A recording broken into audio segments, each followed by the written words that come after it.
What's up guys, it's your boy Shark Boy. Welcome to another story time episode, and today we are going to be talking about scuba diving. But so first guys, I am on the server, BAM! We'll be playing some kit PvP. The IP is play.reflexpvp.org. Come and join, come and play. Very, very fun and very addicting. So, let's get right into the story time. Alright, so let's go a little bit back into the past before I was even in the picture.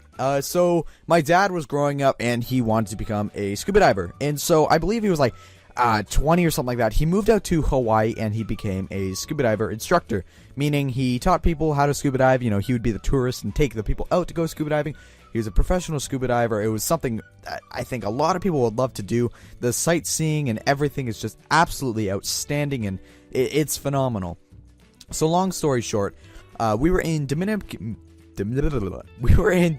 Republic, I'd say 3 years ago, and so we went to, you know, just a normal scuba diving place, and we had to do a couple tests. Like, we were originally, you had to watch an hour-long video, which wasn't too bad. You did a small test, and then they gave you scuba diving equipment, and you went up to a pool. The pool was public, so you'd see random kids swimming around, and you'd be in scuba diving gear, but hey, it really didn't matter.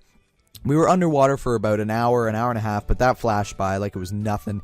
We were just doing simple training, and then the real stuff, the real deal. This is when all the stuff went down. This was creepy. Well, not really creepy, but from going from a pool that is 2 feet deep to an ocean that can go to thousands of feet deep was pretty creepy, but it was also very, very neat at the same time.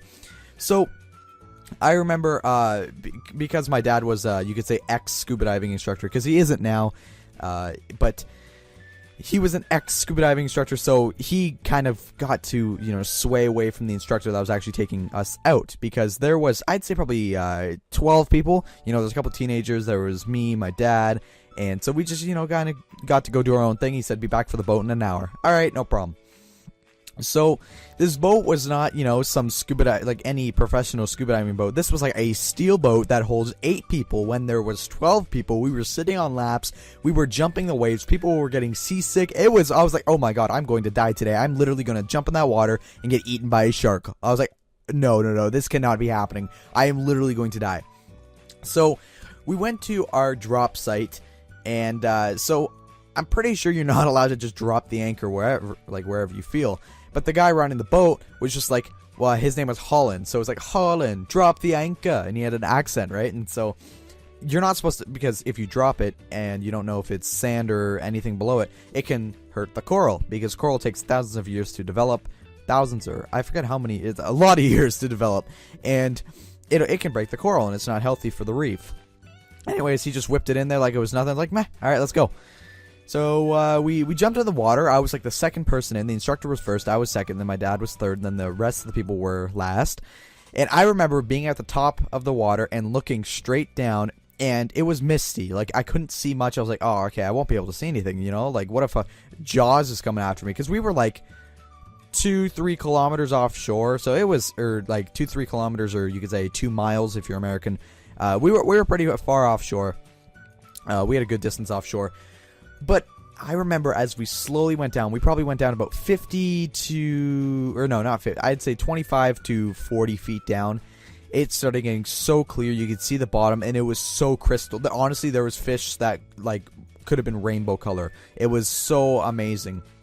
I wish at the time I could afford a GoPro, because I wish I brought that down with me. I had an underwater camera, but it couldn't sustain the pressure, because we were quite far down. But I think the GoPro would have been fine, but it was such an amazing experience to see all these fish, to see all these, you know, animals, and it was crazy. The one thing I was just praying is to not see a shark, because I was paranoid about that, and I was so scared.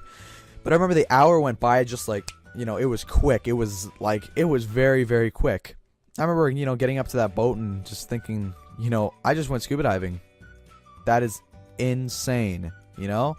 It was such an amazing experience. If you guys ever get the chance to go, even snorkeling is so much fun. If you guys, you know, whenever, even if you don't like the ocean, or if you're worried about it or scared, don't worry. Trust me, you guys are gonna be fine. I was so paranoid. Trust me, no sharks are gonna eat you unless it's me. Wait, what? So all I'm saying, guys, is go have fun, you know, if you're going to go snorkeling somewhere, or just in general, just swimming in the ocean or in a lake, wherever you want. Just go have fun with it, and, you know, just enjoy your day. Anyways, guys, I'm going to end off the episode here. If you guys want to submit a storytime request, you guys can comment them down below. Anyways, guys, thank you so much for watching. Take care.